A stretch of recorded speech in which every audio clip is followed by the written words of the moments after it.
अधरं मधुरं वदनं मधुरं नयनं मधुरं हसितं मधुरं अधरं मधुरं वदनं मधुरं नयनं मधुरं हसितं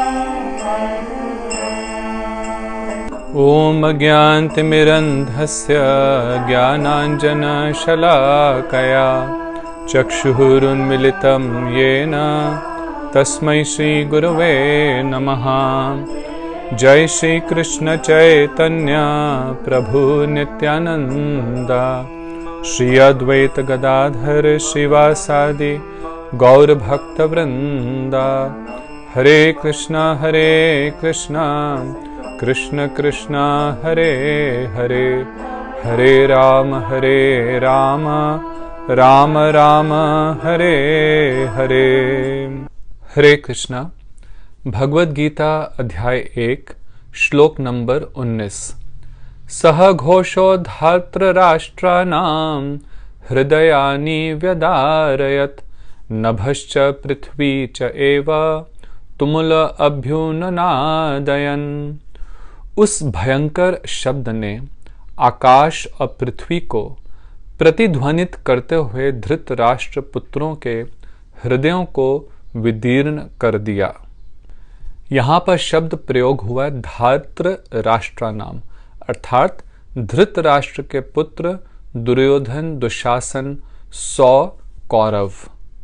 जब भगवान श्री कृष्ण ने अपना पांचजन्य, अर्जुन, भीम ने और युधिष्ठिर ने अपना अनंत विजय नामक शंख बजाया और उनकी सेना के अन्य महारथियों ने अपने अपने शंख बजाए, तो उसकी भयंकर वाणी से सारा संसार गूंज पड़ा और इस प्रतिध्वनित ध्वनि को सुन करके धृतराष्ट्र के पुत्रों का हृदय डर से घबरा गया। 12वें श्लोक में हमने देखा था कि जब भीष्म पितामह ने अपना शंख बजाया तो उस समय दुर्योधन बहुत ही उल्लासित हुआ, क्योंकि उस समय उसे यह विश्वास था कि हमारी ही इस युद्ध में विजय होगी। परंतु जब अब भगवान और भगवान के भक्त 5 पांडव और उनकी सेना के अन्य भक्त महारथियों ने अपने अपने शंख बजाए, तो उन शंखों की दिव्य वाणी को सुन करके, उन शंखों की शुद्ध ध्वनि को सुन करके जब उनके कानों से हृदय में गई, तो उनके हृदय में बने पाप के साम्राज्य को इस ध्वनि ने चकनाचूर कर दिया। और अब दुर्योधन और उसके भाइयों को यह लगने लगा कि हो सकता है कि इस युद्ध में अब हमारी विजय नहीं हो। यह भय उनको सताने लगा। देखिए, जब हम कोई गलत काम करते हैं तो अंदर से हमारा चित्त, हमारा विवेक हमें झकझोरता है, परंतु उस पापमय क्रिया को करने की हमारी तीव्र इच्छा के कारण और अपनी अज्ञानता के कारण हम अपने उस विवेक को नहीं सुनते, अपने चित्त की आवाज को नहीं सुनते, उसको दबा देते हैं। लेकिन गलत कार्य करते करते करते हमारा चित्त जब इतना कलुषित हो जाता है तो उसका क्या प्रभाव होता है कि हमारे मन विचलित हो जाता है, जीवन में अस्थिरता आ जाती है, हर समय मन चिंतित रहने लगता है, भयभीत रहने लगता है।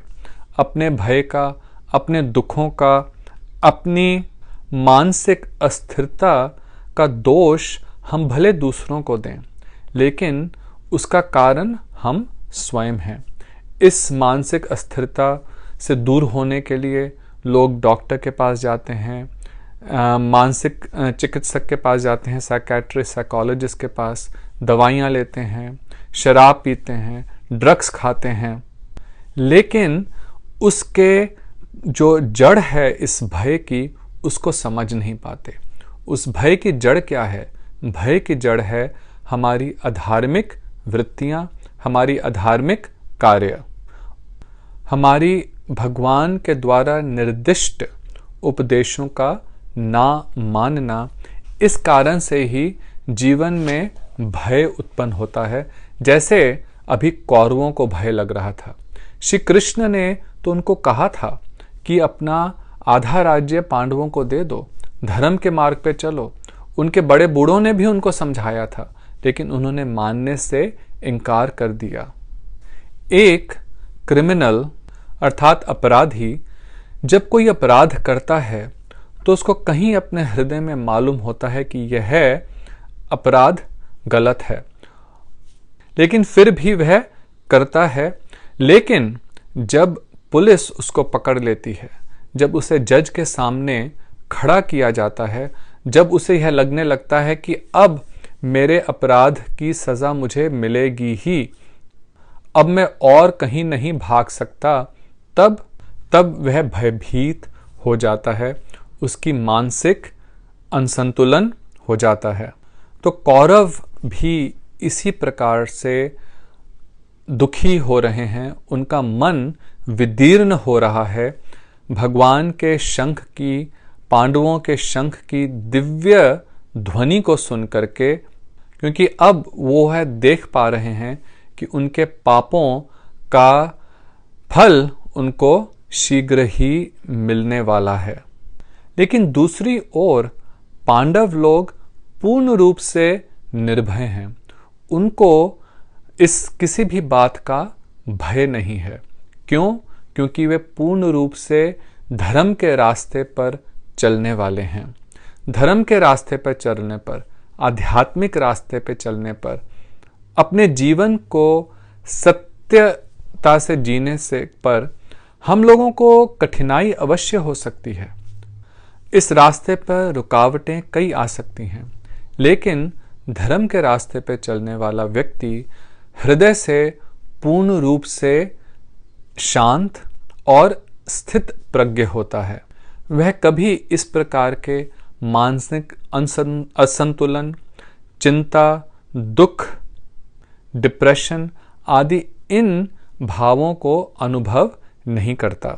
वह पूर्ण रूप से भगवान के श्री चरणों में समर्पित होता है और उस समर्पण के कारण उसे यह पूर्ण विश्वास है कि हर समय भगवान मेरी रक्षा करेंगे। हमारे शास्त्रों में शरणागति के 6 प्रकार बताए गए हैं। आनुकूलस्य संकल्पः, प्रतिकूलस्य विवर्जनम, रक्षिष्यति इति विश्वासः, गोप्तृत्वे वर्णम तथा आत्मनिक्षेप कार्पण्य, षट्विधा शरणागति। जो भक्त किस प्रकार से भगवान के शरणागत होता है, वह उन्हीं चीज़ों को लेता है, एक्सेप्ट करता है जो कि भक्ति के अनुकूल हैं, और जो भक्ति के प्रतिकूल चीज़ें हैं उनको वह त्याग देता है। और उसे यह पूर्ण विश्वास है, रक्षिष्यति इति विश्वासः, उसे यह पूर्ण विश्वास होता है कि हर रूप में भगवान मेरी रक्षा करेंगे, वे ही मेरे सर्वस्व हैं। पूर्ण रूप से भगवान के प्रति वो आत्म निवेदन करता है। वह जानता है कि भगवान ही मेरे सच्चे मित्र हैं। जब तक हमें यह विश्वास नहीं होता, हमें संसार की प्रति देखते हैं अपनी समस्याओं का हल ढूंढने के लिए, तब तक हमारी समस्याओं का तो हल मिलता नहीं, परंतु मन और ही अधिक चिंतित हो जाता है। लेकिन जब हम भगवान की तरफ मुख मोड़ करके अपनी हर प्रकार की समस्या का हल उनके उपदेशों में ढूंढते हैं, तो हमारी सब समस्याएं क्षण भंगुर में ही दूर हो जाती हैं। जब तक द्रौपदी धृतराष्ट्र महाराज की सभा में बैठे भीष्म, द्रोणाचार्य, कृपाचार्य, यहाँ तक कि अपने पति युधिष्ठिर, अर्जुन, भीम, इनकी ओर देख रही थी, तब तक उन्हें भय था। लेकिन जब उन्होंने इस सब लोगों की आशा छोड़ करके पूर्ण रूप से अपने दोनों हाथों को ऊपर करके भगवान कृष्ण के शरणागत हो गईं, तो हर प्रकार से निर्भय हो गईं। उन्हें कोई डर नहीं रहा। जब तक उनके हृदय में यह विश्वास नहीं था भगवान की शक्ति में, तब तक वो अपनी साड़ी को खींच खींच करके अपनी लज्जा की रक्षा कर रही थी। लेकिन जब उन्होंने अपनी साड़ी को सब छोड़ दिया, भगवान के पूर्ण रूप से आश्रित हो गईं, तो पूर्ण रूप से निर्भय हो गईं, अभय हो गईं। भक्त प्रहलाद भी तो इसी प्रकार थे। उनके स्वयं पिता हिरण्यकशिपु इतने भयंकर दैत्य कि इंद्र और सभी देवता उससे घबराते थे, थर थर कांपते थे। लेकिन 5 साल का बालक प्रहलाद अपने इस भयंकर राक्षस पिता से किसी भी रूप से डरता नहीं था। क्यों? क्योंकि प्रहलाद को अपने प्रभु के श्री चरणों में पूर्ण विश्वास था कि हर अवस्था में भगवान मेरी रक्षा करेंगे। और देखिए, भगवान नरसिंह का रूप धारण करके प्रहलाद की रक्षा के लिए आ गए।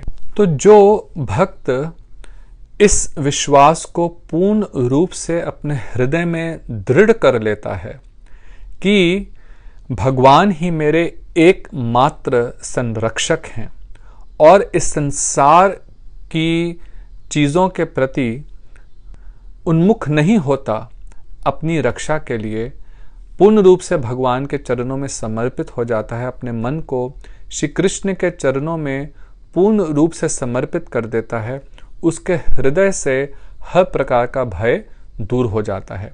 गीता में भगवान बड़े विस्तार से अर्जुन को जगह जगह इस विषय में बताएंगे। जैसे कि 4 अध्याय के 10वें श्लोक में श्री कृष्ण कहते हैं, वीतराग भय क्रोधा मनमया माम उपाश्रिता बहवः ज्ञान तपसा पूता मत भावम आगतः। राग, भय और क्रोध शून्य होकर के मेरा भक्त मेरे में एकाग्रचित हो जाता है, मेरी शरणागत होकर के, पवित्र होकर के मेरी प्रेमा भक्ति को प्राप्त करता है। अर्थात जो मेरा भक्त है, जो मेरे शरणागत हो गया है, जिसने अपने मन को मेरे श्री चरणों में लगा लिया है, वह हर प्रकार के भय और क्रोध से मुक्त हो जाता है। देखिए, भय तो भक्त को भी है और संसार के व्यक्तियों को भी है, लेकिन उनको भय जो है अलग अलग चीजों से है। संसारिक व्यक्ति जो अभक्त है वो गलत काम करने से भयभीत नहीं होता, क्योंकि वह यह मानता ही नहीं कि कोई भगवान है, कोई हायर अथॉरिटी है, इसलिए अपने मन माने से हर प्रकार का गलत कार्य करते हैं। और जिनको भगवान का भय नहीं है, जिनको, जैसे हमने उदाहरण दिया, जिस व्यक्ति को पुलिस का, हायर अथॉरिटी का भय नहीं है, वही जाकर के कोई अपराध करेगा, अन्य व्यक्ति अपराध कभी नहीं करेगा। तो भय को हम यूज करें अब गलत कामों से बचने के लिए, लेकिन ठीक रास्ते पे चलने के लिए हमें भयभीत नहीं होना चाहिए। हम कई बार डरते हैं, यदि हम भक्ति करेंगे, हम धर्म के रास्ते पे चलेंगे तो हमारा क्या होगा, संसार के लोग क्या कहेंगे, है ना, हम तो अलग थलग से हो जाएंगे। ऐसा नहीं सोचना चाहिए। भगवान हर समय अपने भक्तों की रक्षा करते हैं। और जो सात्विक बुद्धि के व्यक्ति हैं वह जानते हैं कि क्या ठीक है, क्या ठीक नहीं है। 30वें श्लोक, 18वें अध्याय के 30वें श्लोक में भगवान कृष्ण कहते हैं, प्रवृत्तिम च निवृत्तिम च कार्य अकार्य भय अभय बंधम मोक्षम च यो वेत्ति बुद्धि सा पार्थ सात्विकी। हे पार्थ, जो बुद्धि प्रवृत्ति निवृत्ति, कार्य कार्य अर्थात क्या करना है क्या नहीं करना है, भय अभय तथा बंधन मोक्ष को जान सकती है, यह सात्विकी बुद्धि है। कि किससे मैं भय करूं, गलत काम से भय करूं, किस चीज से अभय रहूं कि भगवान की भक्ति में सर्वदा अभय रहूं। एक बहुत सुंदर भजन है, भजहूँ रे मन श्री नंद नंदन अभय चरनार विंदरे, कि यदि हम नंद के पुत्र नंद नंदन श्री कृष्ण के चरणों का भजन करें तो हर प्रकार से वे हमें अभयता प्रदान करेंगे। इस अभयत्व को प्राप्त करना, भगवान के परम पद को प्राप्त करना, यही भगवद गीता का उद्देश्य है। भगवान अपने उपदेश में अर्जुन को यही समझाएंगे कि कैसे अपने चित्त को मुझ में लगा करके तो संसार के हर प्रकार के भय से मुक्त हो सकता है। हरे कृष्णा, राधे राधे। आपका दिन बहुत मंगलमय हो।